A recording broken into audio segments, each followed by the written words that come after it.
Bonsoir, lecture d'Armando Nervignone, La Conjuration des idiots. Nous sommes à la 30e séance de ce laboratoire. C'est un laboratoire, c'est pas, il n'y a pas trop préparation à l'avance, sauf que c'est depuis 1992 que est sorti le livre. Et c'est la lecture. Il y a dans plusieurs livres d'autres choses reprises, mais enfin, c'est le livre de lecture de l'affaire de la parole, pas seulement de l'affaire de l'Inquisition contre la parole. Et il est d'une richesse infinie. C'est écrit avec plusieurs voix qui interviennent.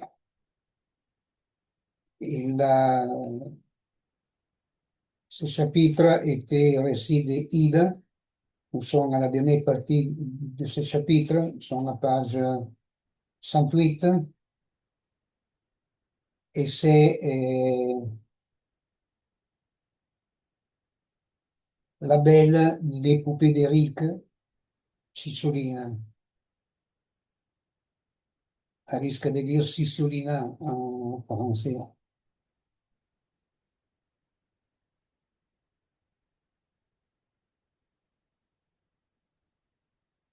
On l'a lu le commencement de ce chapitre comme un manifeste du temps pragmatique, de la dissipation, de la dissolution, de l'élaboration du temps dictologique et donc de la durée.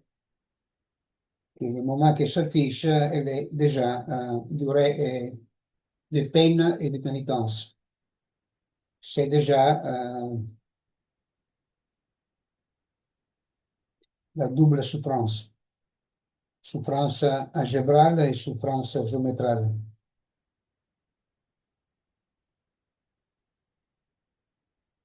La souffrance des géants et la souffrance des nains.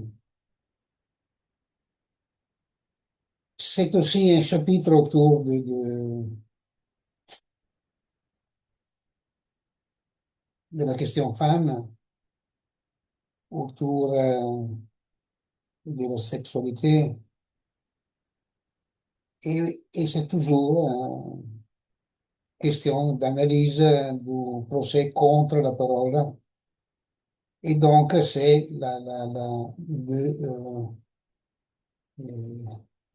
c'est des dispositifs de restitution par l'écriture de l'expérience de ce que pour Armando Meriglione est le procès de la parole. Et donc pas un procès supposé extérieur à la parole, et donc géré dans le monde entre les hauts, les bas, les grands et les petits, les riches et les pauvres, les gras et les minces.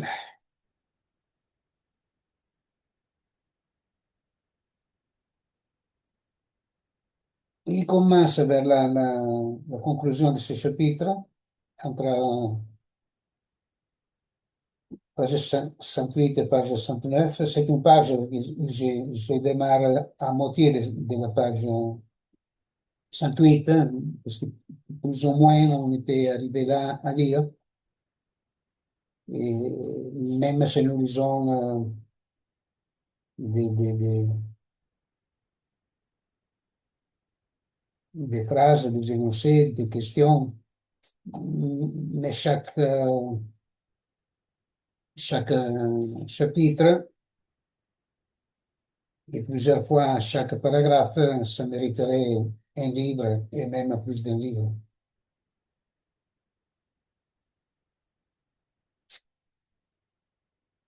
Ora,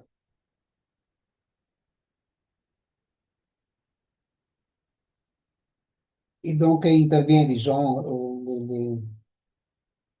les aphorismes les plus précis d'une certaine expérience, des énoncés autour de la question femme, plus que des femmes, et donc sont convoqués ici, même l'artiste dite Madonna, et c'est il y a l'intervention de Ellen Deutsch, de Karen Horney,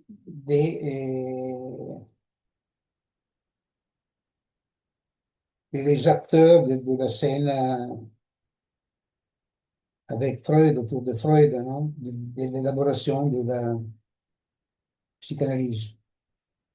Et l'occasion est toujours donnée de lire la question de l'Inquisition. En 80,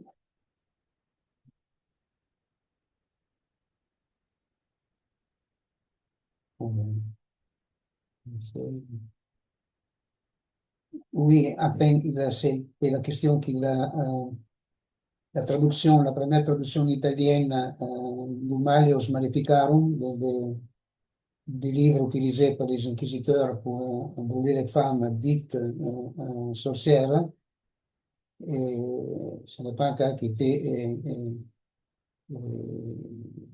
fait pour la direction et l'intervention de Armando Nervignone. Il a été publié et vient d'être publié à la fin de l'année passée, c'est normalement l'année presque qu'elle est sortie. Et c'est toujours d'un grand intérêt de lire, de débattre. Il a,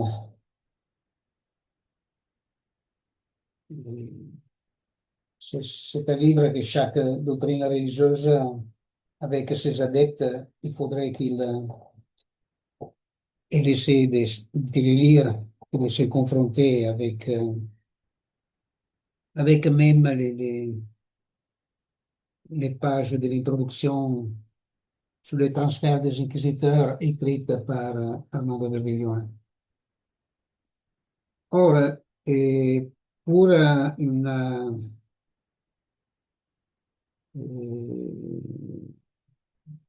pour les récits d'Hélène Deutsch émerge cette histoire d'un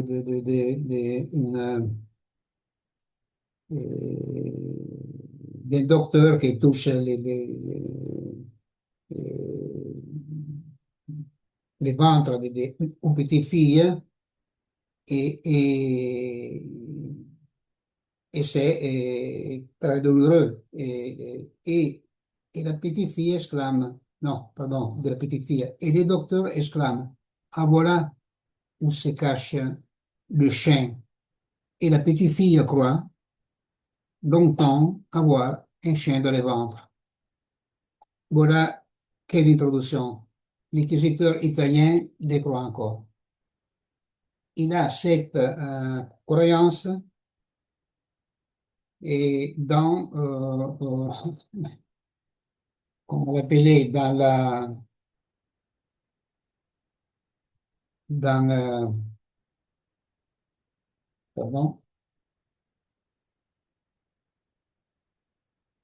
il prend les fantasmes pour la réalité, il prend une fantasie, une fantasmagorie, une question à élaborer, à lire. C'est pas parce que c'est un fantasme qu'on peut les déplacer, on ne va pas les lire, il n'a pas d'importance, mais il peut s'articuler et se dissiper étant un fantasme.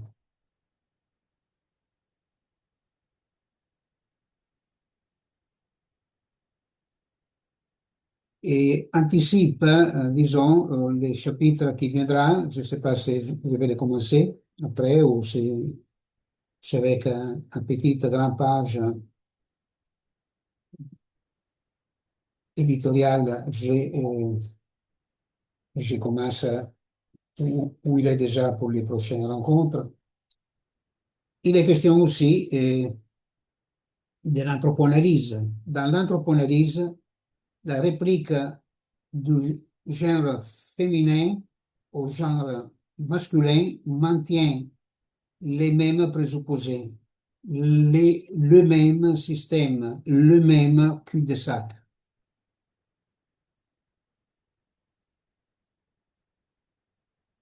Anthropanalyse a, dans les années 70, était des mots pour l'analyse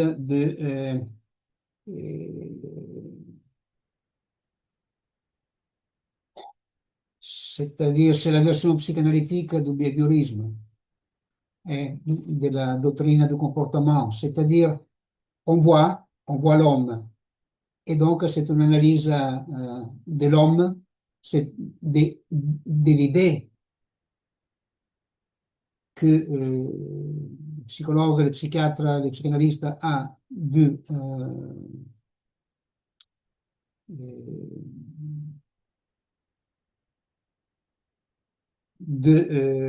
l'homme.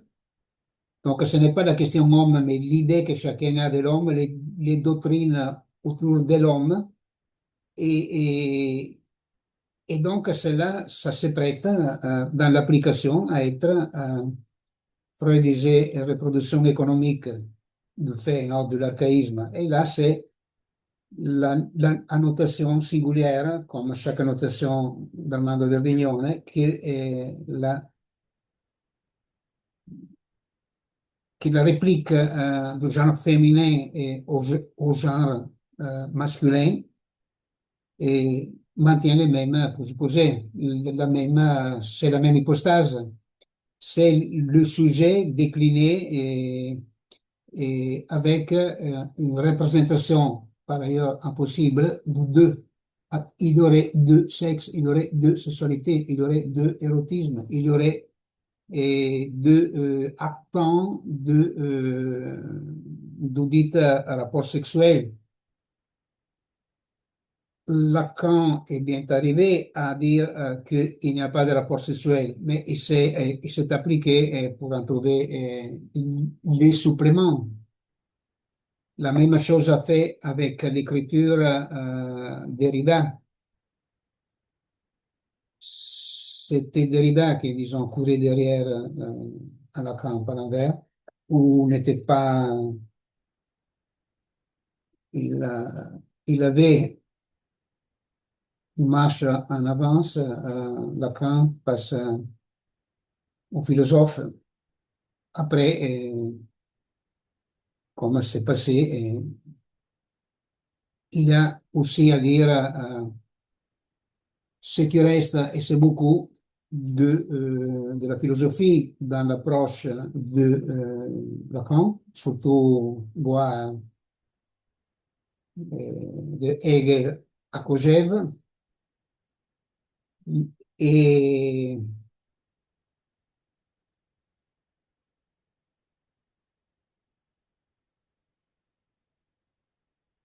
et aussi la dette, ce n'est pas seulement philosophique, non? Mais il y a aussi ça, la dette face au métier qui était celui de sa spécialisation universitaire, et c'est-à-dire la psychiatrie, son discours psychiatrique, qui il n'est pas, il demande d'être élaboré. Après, j'arrive, je me suis souligné au moins quelques phrases qui me demanderaient beaucoup, et donc on essaiera de dire quelque chose.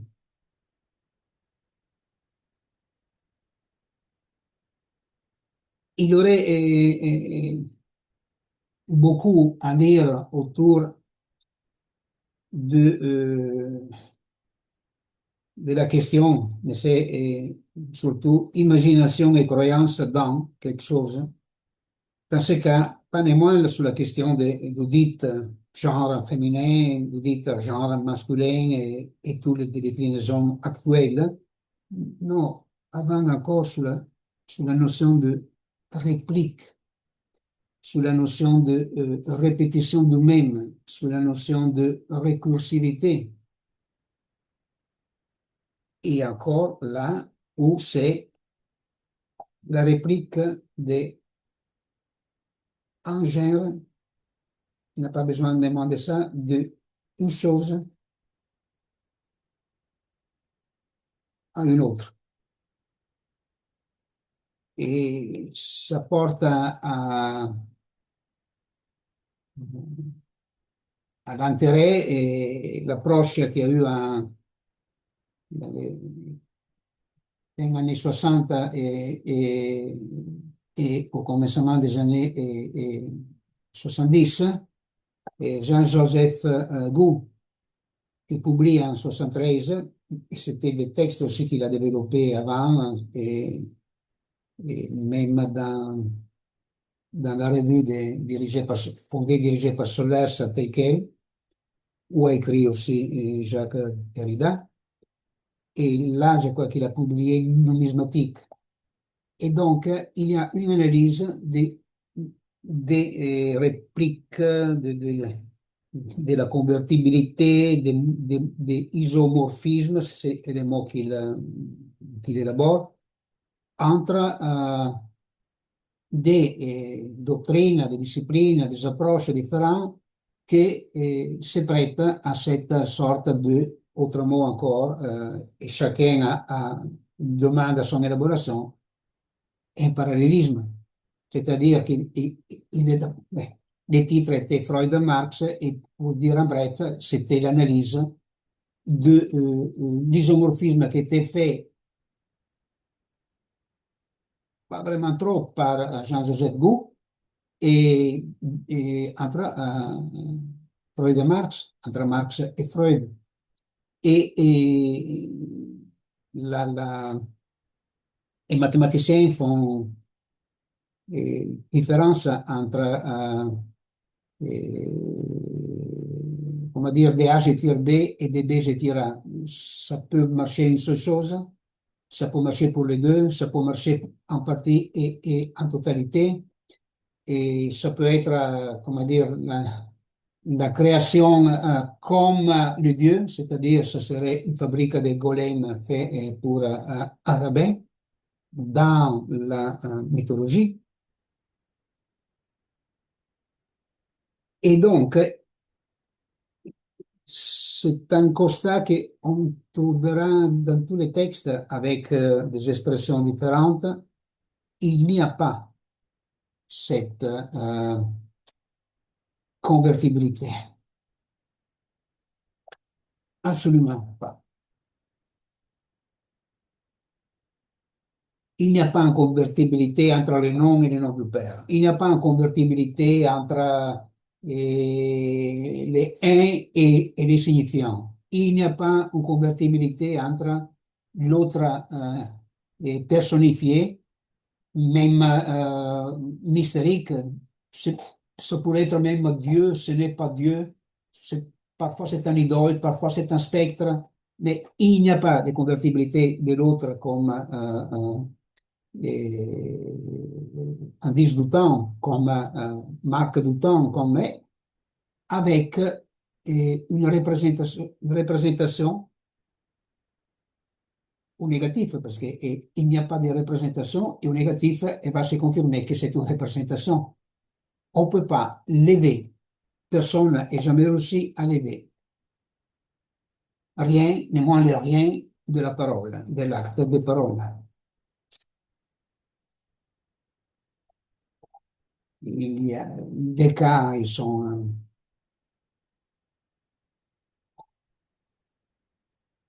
y en a certains qui sont connus, mais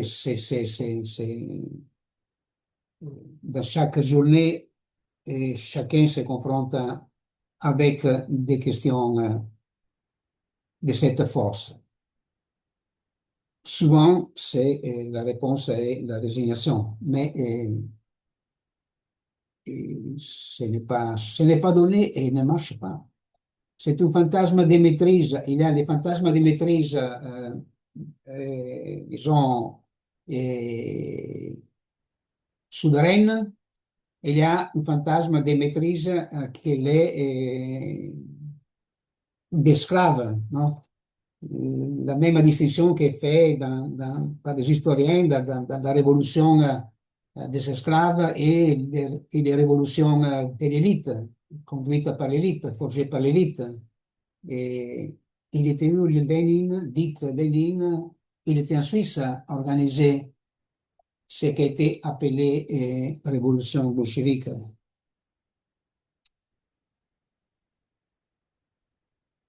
Et il y a donc ces questions et qui, pour conclure, pose, j'entends, celle de cette sorte de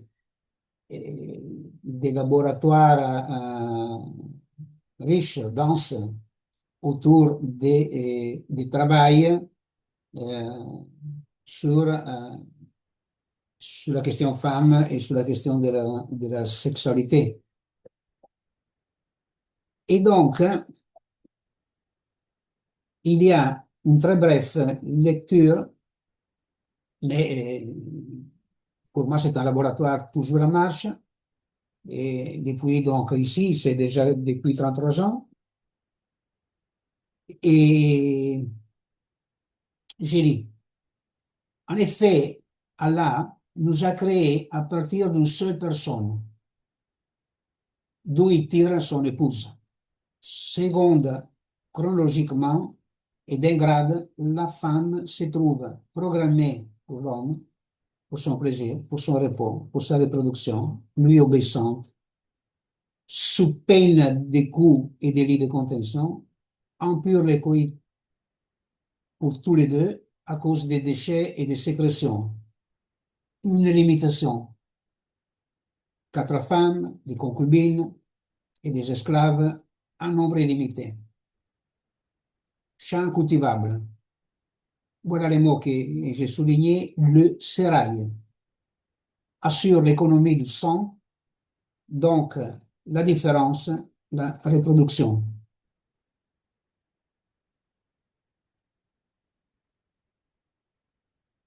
Qui se trouve à ne lire pas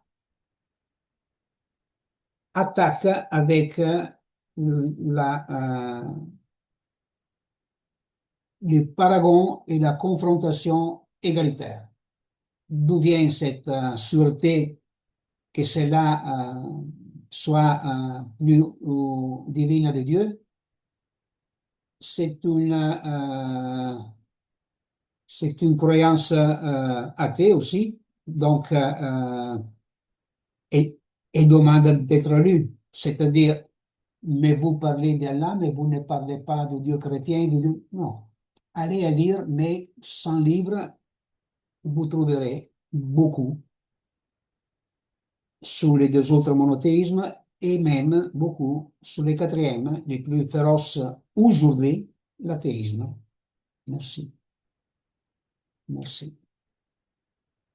Donc, la question c'est que les doctrines religieuses, donc toutes les doctrines, cette formulation, non, c'est toutes les doctrines religieuses. Pardon. Les doctrines religieuses, les doctrines militaires, même, même dans les doctrines militaires, on a très bien marqué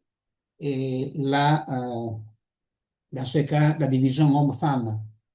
Et en général, les femmes à la maison ne font, mais elles ne sont, ne- elles ne sont pas guerrières dans le sens du discours de la guerre.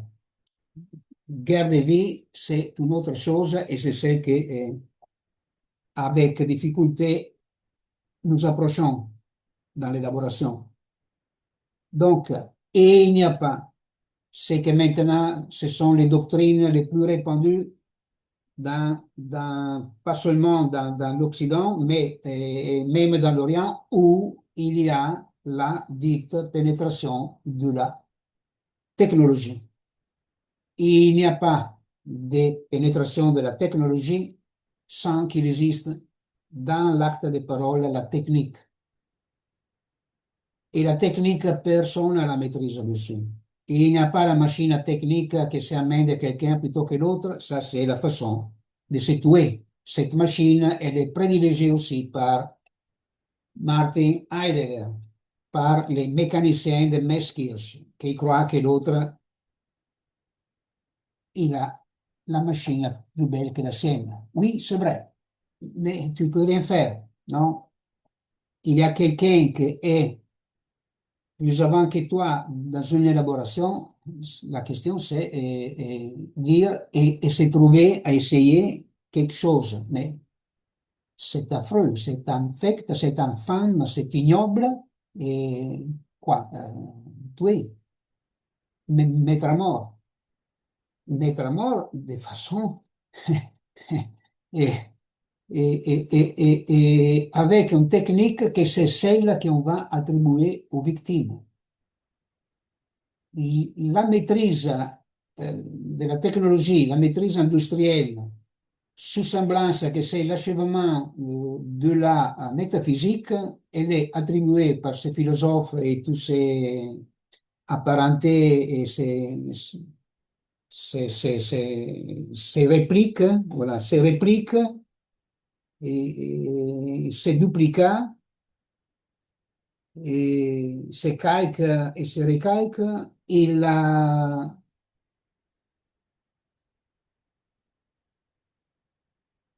C'est une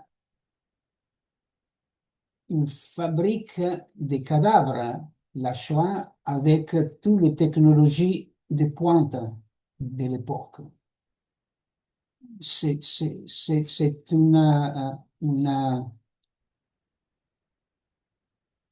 un assassinat, c'est c'est- c'est- il- c'est intolérable, un assassinat. Qu'est-ce qui s'est passé là? Et ça serait les Juifs qui sont les maîtres du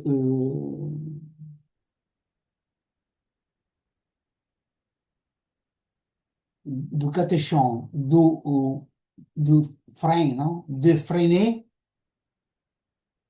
l'achèvement de la métaphysique qui achèverait même la maîtrise, le contrôle donné à la planète et par la technologie. Il faut lire, il y a qui le lit, mais je crois que ce n'est pas trop connu. Dans l'entretien de Heidegger à Der Spiegel, qui va être publié 10 années après, donc à sa mort. Vous pouvez aller à reculons pour les dates. Ça me semble qu'il n'est plus là en 1976, Heidegger.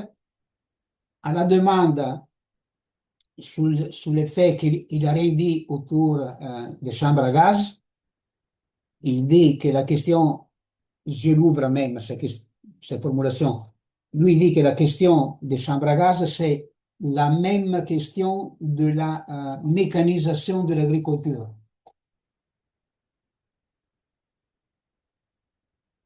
Et il s'est lavé les mains. Donc, l'industrialisation, la fabrique, comme il faudrait l'appeler, avec la pointe de l'industrialisme de l'époque, de la technique de l'époque, est utilisée, même à niveau de la gestion, même à niveau de l'administration, énorme, parce que c'était organisé comme une opération de police, de police. Et la police, c'est pas l'armée militaire, c'est un corps administratif avec l'arme. Cette distinction, vous ne la trouvez pas chez moi, je viendrai tout de suite à renverser. Non, vous la trouvez chez un juriste, psychanalyste, un des rares, monsieur le docteur Pierre Legendre. Toute cette question, c'est et chaque intellectuel, chaque homme, chaque femme ne peut que se confronter avec, seulement avec chacun dans l'élaboration et pas partagé entre un pôle ou l'autre de la société qui va résumer le monde, mais que c'est le même concept du sac là, où on met les billets dedans, blanc et noir, pour comprendre comment ira l'avenir. C'est pas comme ça. Et donc, dans cette distinction du monde entre hommes et femmes, les femmes sont au sérail et les sérails assurent l'économie du sang. Donc, pour le monde de Lyon, il faut travailler beaucoup pour moi et pour beaucoup d'autres. Donc, de la différence. C'est-à-dire qu'il y a une différence intellectuelle, que ce n'est pas la différence de sexe, que ce n'est pas la différence entre les riches et les pauvres, ce n'est pas la différence à représenter, c'est pas néanmoins la différence avec la A de Derrida. Je pourrais faire une série d'interventions autour de l'œuvre de Jacques Derrida et du cul-de-sac dans lequel il s'est mis du commencement, mais après il y a les mystères sociaux, que c'est comment quelqu'un a du succès. Parfois, vous avez que dans la trame du succès, il y a de l'intellectualité, et d'autres fois qu'il y a des lieux communs, des contre-lieux communs, c'est la même chose, mais personne ne dit que c'est ces choses-là, non? Quelqu'un à Singapour, mais ils ne le font plus parce qu'il y a des grands hôtels, qui c'est, je vais dire, de Singapour, mais va se mettre dans un petit village où personne n'a jamais mangé français et il va à chauffer un peu de lait, il va lier un peu de beurre, il le trouve où, mais enfin, un peu de beurre avec un peu de farine. C'était pas seulement c'est là la recette du commencement, ça semble, mais enfin, il fait ces choses qui collent un peu, et tout le monde tout surpris. C'est intéressant parce qu'on fait. Il ne va pas lui dire que c'est un béchamel. Parce qu'il le sait que c'est un béchamel. Et, et un chef italien 2 étoiles Michelin a donné la recette de la tarte aux pommes renversée, monoportion, comme l'industrie française a fait à des milliers de tonnes, et sans dire qu'il s'appelle tartatin. Donc, voilà, non, au moins là, il est parti avec Singapour. Oui, blague. Mais les blagues, il faut les dire. Chacun a raison de ça. Et donc, la différence, c'est un chapitre immense, parce que surtout, c'est la différence du un de soi-même. C'est-à-dire qu'il n'est pas, dans la parole, dans l'acte de parole, il n'est pas égal à soi-même. Donc, l'aphorisme, ou la phrase, ou l'exclamation de Lacan, il y a de l'un, doucement, il n'y a pas. Mais pas parce qu'il n'y a pas, parce qu'il y a avec la division de soi-même, avec la différence de soi-même. Et cette division et cette différence, elle intervient parce que le nom, il est là, qu'il fait, et le nom de l'avoir introduit par le nom fait que le signifiant, il n'est pas égal à soi-même. Et plus précisément, Verdiglione élabore que c'est là que le un diffère de soi-même et se divise de soi-même. Et, et,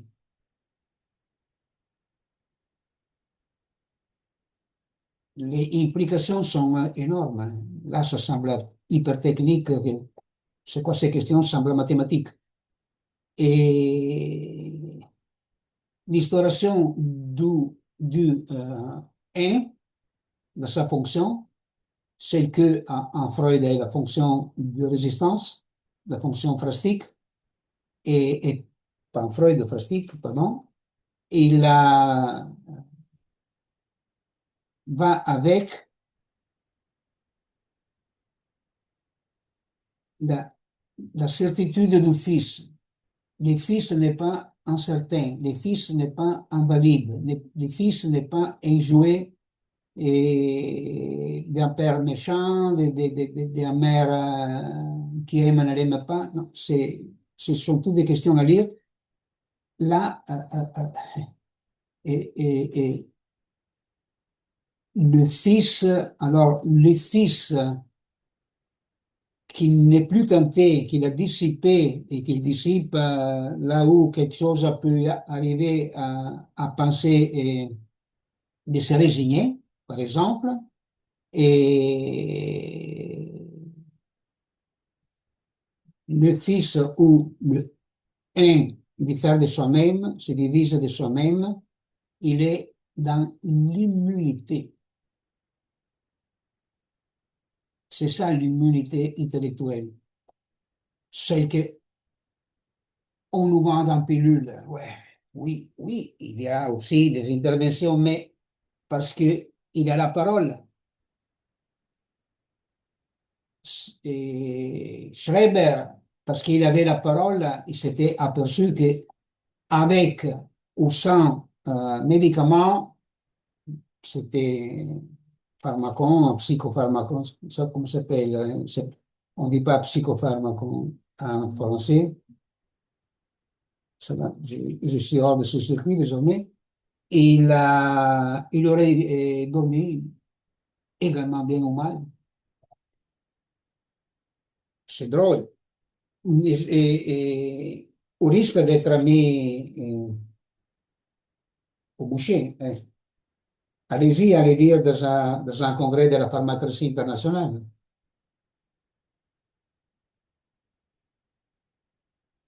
Or,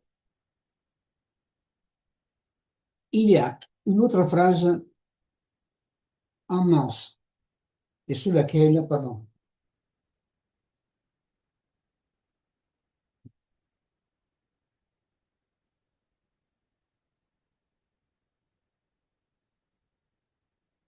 nous sommes à la page 69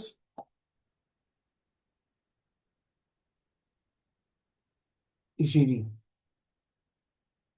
La politique d'Aristote, dit Averroès, n'a pas été traduite en arabe. Muhammad lit, point d'exclamation, impératif impossible,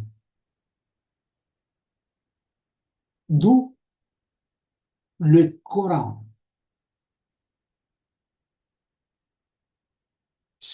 Ce sont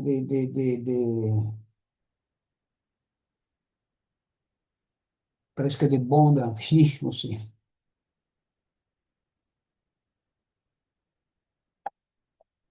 Alors, quelque chose alors, que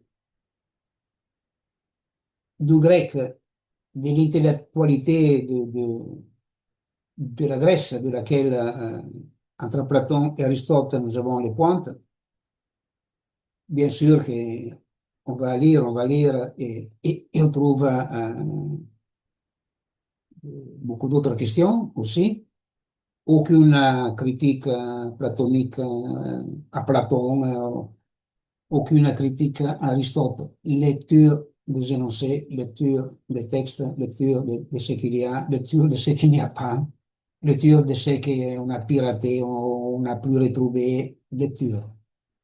Donc, mais de cette traduction en arabe, Virgilione passe à donner une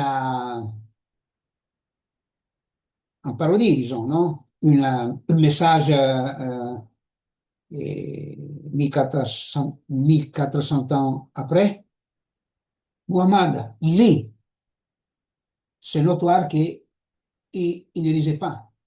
Il n'était pas en condition de lire un texte, non? Il n'était pas alphabétisé, c'est pas comme on dit en français. C'est pour cela qu'il écrit impératif impossible. Mais d'ici arriver, c'est là le bond, et je l'ai souligné en séparant les deux parties de ces énoncés-là, du le Coran. Comment? Pourquoi le Coran? Oui, mais chacune de ces choses, elle demande une élaboration. Or, étant donné qu'il ne sait pas lire, c'est sa femme, Khadija. Vous avez de toutes les femmes de la Bible et de toutes les femmes du Coran, vous avez Marie Calter qui a écrit des romans très intéressants. Le mot roman, peut-être, il faudrait s'inventer un mot plus précis. Roman, ça ramène entre tous les niveaux de littérature, ce n'est pas le cas. Mais voilà, et donc,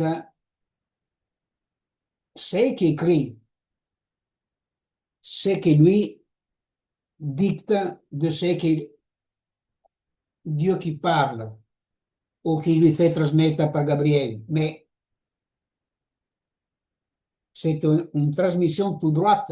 Dieu lui parle, c'est ça la question. Où il y a ça, je ne me rappelle plus, mais il y a aussi dans quelques textes, quand je ne passais pas de lire encore ces choses-là, qu'il y a une fois que Khadija dit à Mohamed, c'est écrit ici, je crois qu'il a plusieurs façons de l'écrire dans plusieurs langues, parce que on s'approche avec chaque fois des traductions par calque, comme on l'appelle. Or, il lui dit, c'est drôle, Dieu va dans ta direction. Dieu va à exaucer tes désirs. C'est un Dieu, c'est le Dieu de Mohamed. C'est une énormité cette phrase, comme l'énormité que nous sommes en train de lire. Non, le Dieu, il doit être le Dieu de tout le monde. D'où le Coran.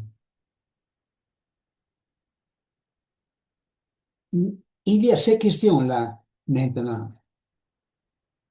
Et nous ne savons rien de tout cela. Personne n'a à disposition un dispositif d'archéologie du sens pour aller à vérifier c'était vrai que Muhammad ne lisait pas. Parce que Muhammad, il aurait même pu admettre de n'être pas capable de lire pour,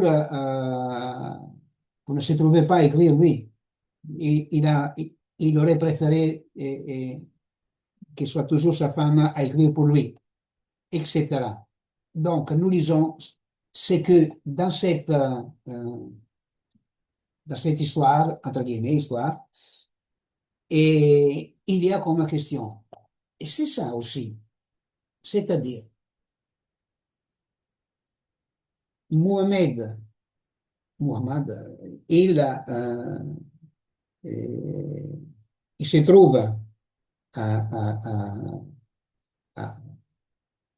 disons, à imprimer, à faire écrire, à arriver à l'écriture du Coran qu'il ne lit pas. C'est ça que je suis en train de dire. C'est-à-dire quoi? Que le Coran est les noms libre de l'écriture de l'expérience de Muhammad et de Khadija. C'est pas une accusation, c'est une question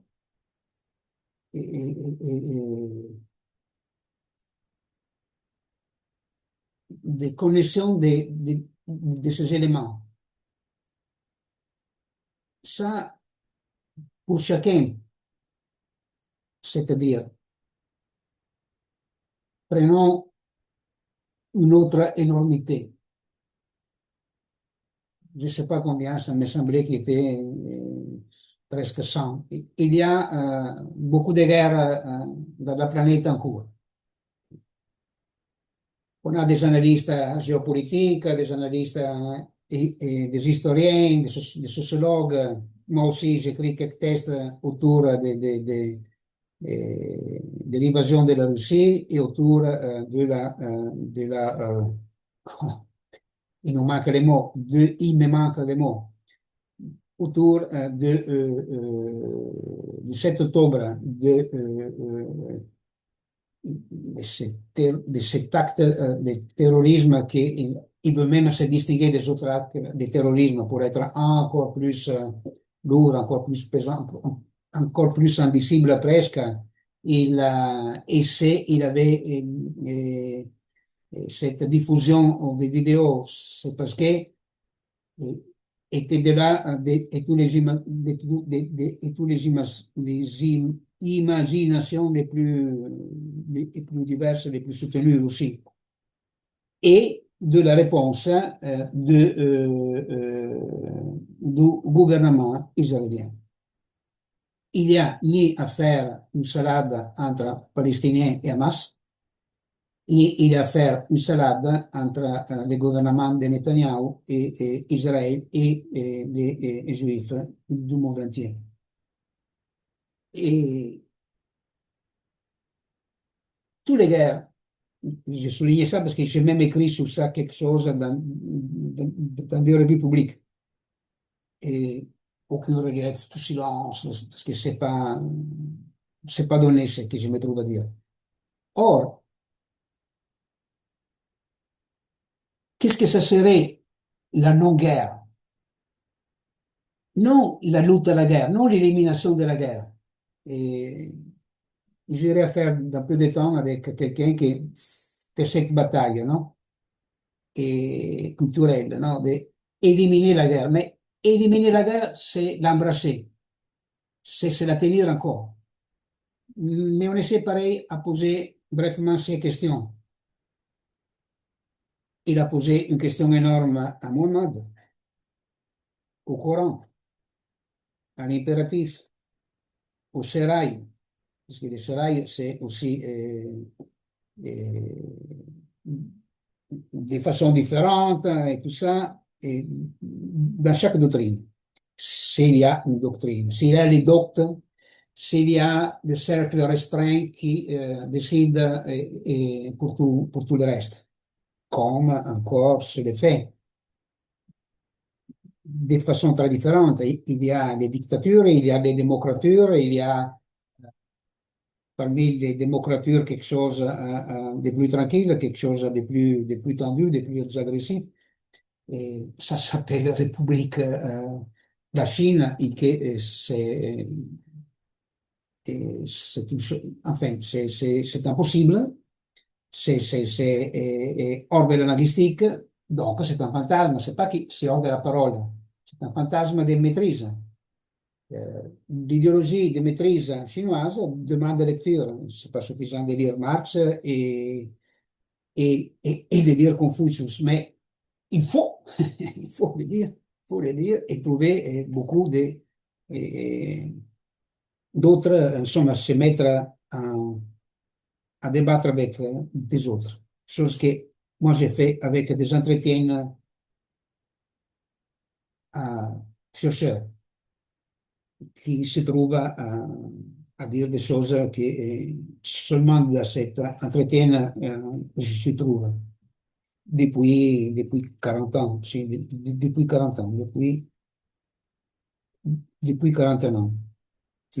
mes entretiens à éditeurs, intellectuels, à religieux, à militaires, à entrepreneurs, à artistes. Et, et donc,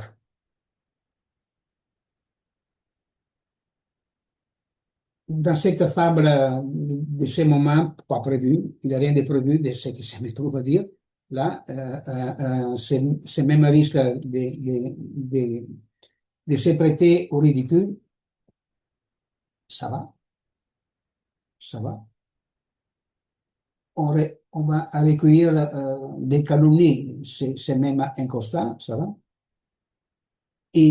C'est pas ma démarche, absolument pas, mais je suis à la loyauté de la parole, de l'élaboration, et sans trompette ni tambour, et la non-guerre serait, est l'instauration de la parole vraie, de la parole authentique, de la parole absolue, de la parole sans compromis avec une doctrine, une autre encore, qui sont toutes doctrines du pouvoir.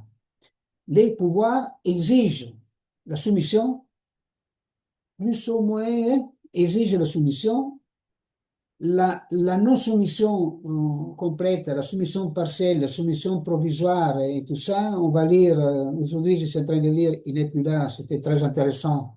Giorgio Israel était un mathématicien, un historien des mathématiques, mais était un intellectuel libre. Il a tout ce qui était au marge de la question mathématique et des sciences et de la méthode scientifique et tout ça, c'était sa question de vie, et donc il est à lire tout ce qu'il faut. Évidemment, il se lit tout Descartes et Ernst Mach et Einstein, Niels Bohr et tout le monde intellectuel que est un acteur dans les débats, dans la planète, dans la production des ustensiles, des choses, etc. Et ils ne sont pas ceux-là qui nous gouvernent. Ceux-là, c'est ceux qui acceptent qu'au principe de la parole, il y a l'anarchie, pas assumable. On n'est pas en train de parler une anarchique. C'est Je comprends que c'est difficile à entendre, c'est difficile pour moi à lire. C'était toujours difficile. Oui, ça semble sur certaines choses, mais c'est simplement parce que c'est plus de 40 ans, de 50 ans presque, que sur certains détails, c'est une constante, l'élaboration, l'analyse, l'articulation, la lecture. Et donc, la non-guerre, c'est l'instauration de la parole, mais dans quel sens aussi? C'est moi, formulé avec l'essai, c'est une blague. J'admets la blague, le ridicule et tout. C'est moi. J'arrive à l'écriture de l'expérience de cette question, qui est la guerre, dans mon itinéraire, dans ma vie, dans mes gestes, et se dissipe la guerre comme archaïsme. Et se dissipe la guerre comme substantielle, et se dissipe dans toutes ces mythologies, y compris que la planète était toujours en guerre, non? Et la guerre a gagné les prix contre la prostitution. On dit toujours que c'est le plus ancien métier. Non, la plus ancienne question, on l'appelle pas métier, mais qui fait la guerre, il y en a plein qui ils le font par métier aussi. Et non, ce n'est pas dit. Pas l'Éden, mais dans certains endroits, elle est arrivée portée. C'est-à-dire, il n'avait pas des endroits où il avait une guerre et c'est arrivé des autres qui font la guerre plus forte. Non, il avait même, il en a eu, il en a encore, des, des ensembles d'humains, de peuples, peuple c'est déjà dire des villes, des villages, des tribus, il y a dans leur vie qui n'est pas en lien avec la localisation et donc ils ont déjà perdu,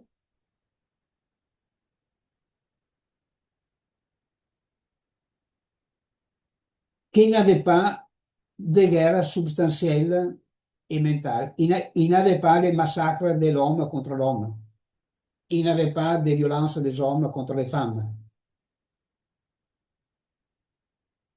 Même parce qu'il n'y a pas de témoignages aussi, certains, de qui dit l'humanité était toujours en guerre.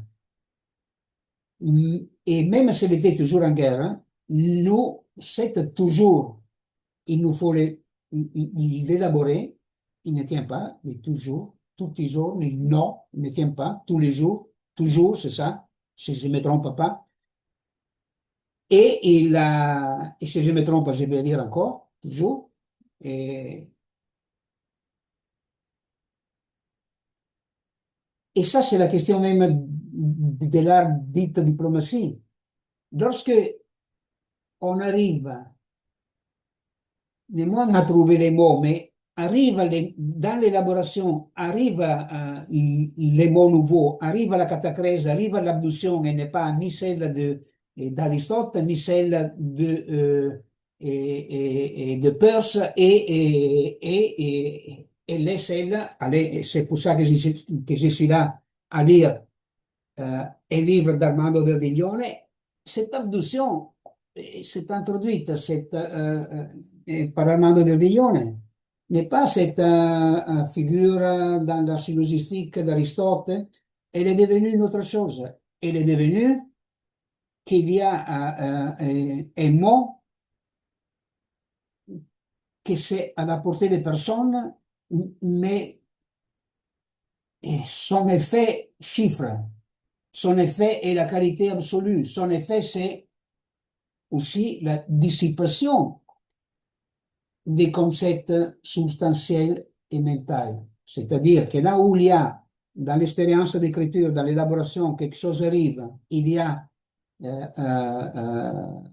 les chiffres de la parole, hein, c'est dissipé la guerre substantielle.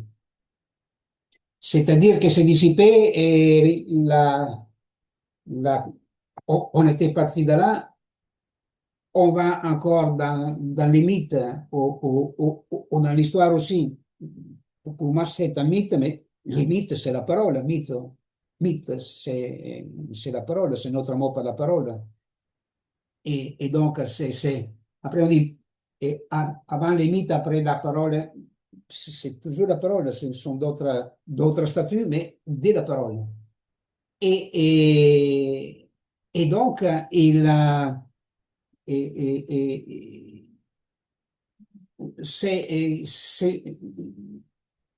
lorsqu'on trouve l'écriture diplomatique, la guerre est finie. Mais ce qui va à se dissoudre, c'est là le fil que j'étais en train de perdre, hein, c'est la croyance, par exemple, qu'au commencement, il y était deux. On a déjà, mais moi, je vis pour d'autres raisons, j'ai lu dans d'autres textes, dans les textes de Giorgio Israel, avec un titre très intéressant, Comment se libérer des démons. On ne peut pas se libérer, mais on va aller lire la question là. Et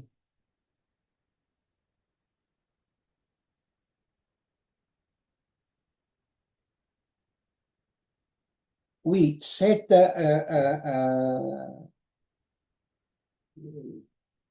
écriture diplomatique, l'écriture de l'expérience, l'écriture du témoignage civil, c'est ce qui va à dissiper aussi ces croyances. Cela était, en reprenant les mots, c'était la croyance entre Caïn et Abel, comme deux frères, un va tuer l'autre, et sommes-nous en condition, non, non, sommes-nous en condition de lire ces textes, la façon qu'elle est lue, alors, la façon juive, pour moi, est très complexe, bien que je suis rentré ici et là quelquefois. Je pense entendre quelque chose aussi, mais enfin, c'est une bribe, mais c'est important pour moi entendre une bribe. Mais les textes n'est pas les textes. Qu'est-ce qu'il a fait le christianisme de la Torah? Qu'est-ce qu'ils ont fait les scribes des évangiles? La thèse qui ont été brûlées, soutenue par le psychanalyste Gérard Haddad, donne des éléments linguistiques qui vont dans cette direction. Et il faut l'explorer encore.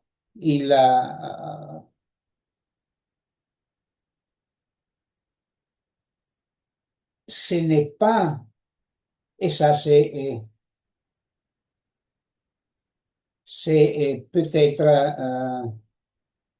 les, les résultats qui se trouvent dans mon élaboration les plus, il est dit même parfois de façon simple et pas facile. Facile, il n'y a rien. Mais simple. Ce n'est pas l'idée qui nous reste du passé, parce que quand nous disons que le passé surdétermine l'homme, l'agir de l'homme, nous sommes en train de le dire. Le passé, c'est pas cette entité hypostatique qui bouge au niveau où on va à positionner dans les doctrines spirituelles de l'enfer et qui arrive à l'autre voie qu'il y a dans la première élaboration de Freud, parmi l'ouverture et des moments de fermeture, que il n'y a, il n'y a pas de trace fixe, mnésique, non, dans la conscience, dans la mémoire inaccessible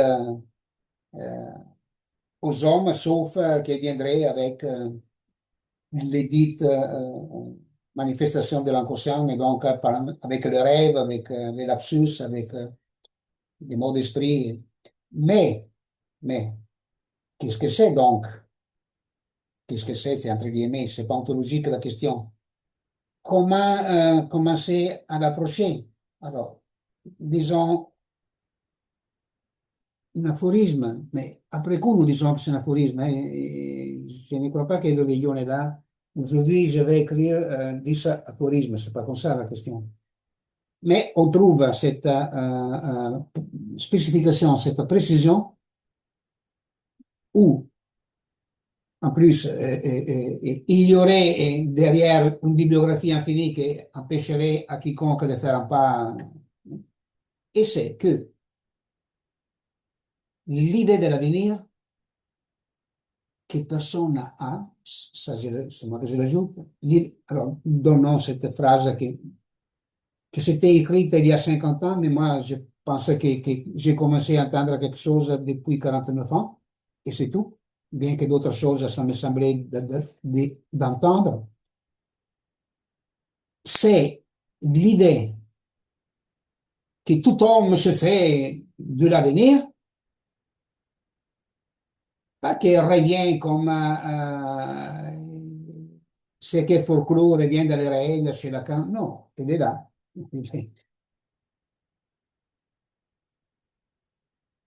L'idée de l'avenir forge cet archaïsme nommé passé, duquel est en exécution il n'a moins la marge qu'il aurait un sujet. Non, il n'a pas le sujet de cette chaîne. Il n'a pas le sujet de la chaîne signifiante. L'idée de l'avenir forge l'exécution de sa reproduction économique, même de façon diamétralement opposée, que donc on comprend rien de pourquoi on est en train de faire ça. Tout ce qui est appelé névrose, psychose, maladie mentale, et a donné cette élaboration des livres très importants, même de la part des psychiatres comme Thomas Szasz. Ce n'est pas un cas qu'il a été invité à plusieurs congrès par Armando Verdiglione et ses livres, plusieurs livres ont été publiés chez Spirali. Or, et toute cette question-là, c'est la, c'est un français qui me vient da quelques romans que j'ai lus, c'est la piètre répétition du fantasme. L'archéisme est un fantasme. Les noyaux traumatiques, une autre fois, Freud cherche d'autres choses à dire encore. Mais déjà en 1997, il s'est trouvé à dire qu'il n'y a pas signe de réalité dans l'inconscient dans une lettre à son ami Fliss. Donc, alors, s'il n'y a pas de traces amnésiques, déjà, il était contraire à soutenir qu'il y a des traces amnésiques inconscientes de l'humanité, non? Ce qu'on appelle la phylogénèse. Mais c'est beaucoup plus que ça. C'est-à-dire, alors, en compte, c'est les souvenirs. Ils ne sont pas écrits, c'est pas parce que souvenirs écrits, tout le monde est devenu là, une nouvelle Bible laïque. Les souvenirs dans l'acte des paroles, c'est les souvenirs intellectuels. C'est que dans les souvenirs, c'est dans l'adjacence linguistique et c'est toujours dans notre voyage.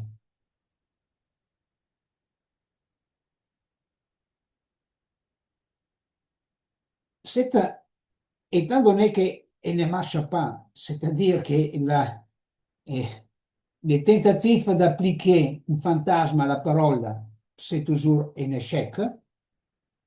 Voilà la répétition du même, pas la répétition de l'acte des paroles, qui est plus que répété, et c'est l'indice pour que quelque chose c'est impossible de l'élever. Il est indélocable, indé, je sais pas les mots, indérogable, s'il existe, autrement je vais après avoir s'il y a les rogito en traduction française et tout ça. Enfin, nous ne pouvons pas révoquer, mais c'est notre constellation, un élément de la parole. Nous aurons un indice que ça ne marche pas. Donc, tout cette, ce qu'on trouve même dans les petites histoires psychanalytiques, dans les rôles obsessionnels, le monsieur qui va se laver les mains 50 fois avant d'aller à dormir. Mais les gestes, c'est pas les gestes, c'est pas représentable. Les gestes, c'est il n'est pas enchaîné en représentation. Là, il y a quelque chose de cet cercle magique, comme il appelle Freud, dommage formalisé en trois cercles même, en quatre cercles en conclusion, et en plus, il était arrivé à détresse infinie et tout ça. Borroméenne, j'entends, Lacan. Et donc, c'est ça. Et c'est mystériologie de toutes ces conduites. Alors, il est malade. Aujourd'hui, je me suis trouvé à lire encore. Ça, il y a des fois, c'est l'intérêt. Parce qu'on n'accepte pas toute cette pathologisation de la vie. Et donc, j'ai lisé autour de la schizotynie et de la cyclothymie. Et alors, tout ce qui était porté comme exemple, hein, ce sont des gesticulations, c'est sans la parole, et donc c'est des spéculations, des points de vue, des observations, et donc qui demandent un sujet, supposé savoir, supposé, même lorsqu'il est au maximum de l'ignorance, il pourrait quand même, avec les bons guérisseurs ou avec les bons psychopharmacons, il pourrait et- jouir un peu plus. Sinon, ce n'est pas ça. Mais cette récursivité, ce n'est pas en cherchant l'isomorphisme avec la récursivité explorer en algèbre, c'est l'explorer, en particulier par la topologie, et là oui, elle est explorée. Elle est explorée aussi par la topologie lacanienne avec toutes ces branches que ce sont les derniers 20 ans après Lacan que c'est beaucoup développé. Et il faut la lire, et il faut faire beaucoup plus qu'un traversé, il faut lire les énoncés, c'est simple, mais ce n'est pas simple après avoir à faire avec les formulations, hein. Et Mohamed dit, ce n'est pas à la portée tout de suite de commencer, c'est quoi. En plus, qu'est-ce qu'on a tiré, nous, du Coran? Je m'en vais, c'est vite fait. Le lieu commun, c'est le lieu, et le lieu qu'on suppose être dans la surface de la Terre, qu'on suppose être où l'homme fait ses avancées ou ses retraits, et un lieu de peine, non, comme dans la chrétienté, et c'est un lieu de mort. C'est pas de mort, c'est la mort viendra et aura les yeux que toute personne la connaît s'il a essayé de lire ou s'il a lu Cesare Pavese. Mais c'est ça. Je n'avais pas parmi j'avais commencé par lire les formules les plus utilisées sans analyse dans le lacanisme, comme un signifiant représente un sujet pour un autre signifiant. Ben, je l'ai rattrapé une phrase forte qui elle n'est pas utilisée, mais ça se prêterait à cet usage et- docte. Et c'est la langue liée, est une langue morte parce que la surface est aplatie, la surface est cousue, comme la bouche cousue de la mystique. Mystèche est celui qui tient la bouche, les lèvres fermées. C'est tout simplement ça, c'est pas une grande expérience mystique. Ça semble que c'est un exercice très mafieux, non? Ne, ne parlez pas, non? L'omerta, c'est ça l'omerta. C'est comme si il avait une éloge de l'omerta. Et cette langue morte, chaque langue est une langue morte, bien qu'elle puisse être en usage. Donc, les humains, là, ils parlent une langue morte ou presque morte. Oui, en tenant compte du fantasme, dans l'articulation et la dissipation du fantasme, nous pouvons s'apercevoir, par exemple, qu'il y a les vivants morts et les morts vivants. Si on va lire l'histoire d'Hérode, il était un, un vivant à mort, lui qui est mort en vie, parce qu'il était rongé par son mal, disons. Il était dévoré du dedans. Son corps était aussi le dévorateur.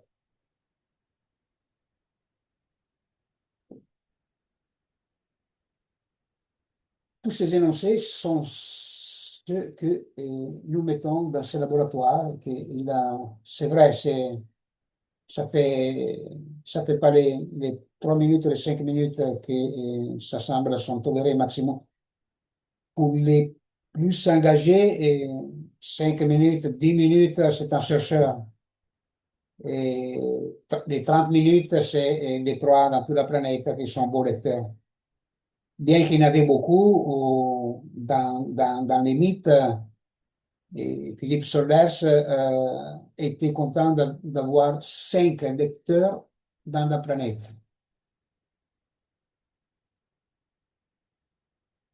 Et moi aussi, je serais content d'avoir 5 lecteurs dans la planète. Merci. Et demain soir, et dans les cas, ça va rester pour euh, qui va à suivre les vidéos après sur YouTube. Et c'est un laboratoire, un témoignage autour du poète Bernard Réglish, qui était aussi un très cher ami et il est disparu il y a presque 30 ans. Dans ces 30 ans, j'écris quelque chose, j'ai traduit 3 poèmes sous ma revue. Et, et pour plusieurs raisons, à moi, je fais fatigue à porter un accomplissement, un livre d'élaboration de sa poésie. Et c'est pas facile, mais disons que pour moi, c'est plus facile de lire 30 volumes de Heidegger et plutôt que les 4 livres de Bernard. Parce que dans une ligne aussi, dans une ligne, c'est une écriture loyale. Dans une ligne, moi, il me faudrait écrire un livre. Et donc, je, je ne lis pas les autres raisons, mais déjà celle-là, elle m'a freiné. Donc, celle-là, c'est l'occasion pour relancer, et j'ai commencé ce travail, et relancer l'écriture d'un texte, parce que j'ai raté l'anniversaire des 10 ans de sa disparition. J'ai raté les 20 ans, pas complètement. Il a eu une revue française que je viens maintenant de donner. Il m'avait donné le PDF qui avait fait un dossier en 2018. Je donnerai demain des références de l'association qu'il a fait, de la revue qu'il a fait, de l'éditeur et tout. Et il y a la publication des 2 pages qui étaient un cadeau à ma femme et à moi de Bernard Egriche, et qui sont où il y a sa façon d'écrire, c'est tapé avant à la machine, peut-être tapé pour sa copine à l'époque, et après, et lui qui il fait ses interventions. Ils ne sont pas toutes des corrections. Il y a des questions que je vais affronter demain pour une première rencontre. Et, et, et donc, et ça pourrait relancer des choses. Oui, et un petit détail, l'image que vous trouvez sur la page Wikipédia de Bernard English, c'était fait par autodéclic par moi. Lui, il est assis sur un divan.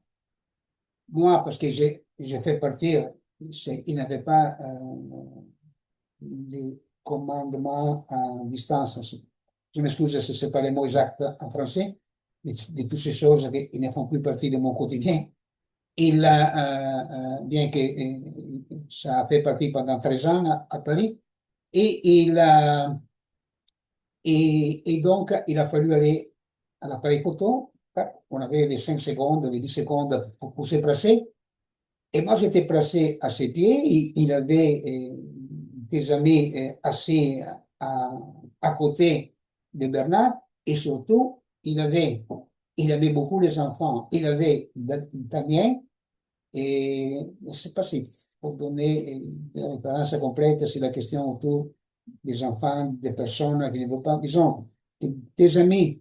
Et on peut citer l'ami poète, après, c'était le fils du poète, de l'autre poète ami, qu'il a 3 ans et qu'il est là, qu'il est en train de jouer. Et on voit qu'il est très souriant, un photographe qu'il n'y a pas, parce que peut-être qu'on a l'idée de sourire aussi. C'est très beau. Le texte est vrai, est fort et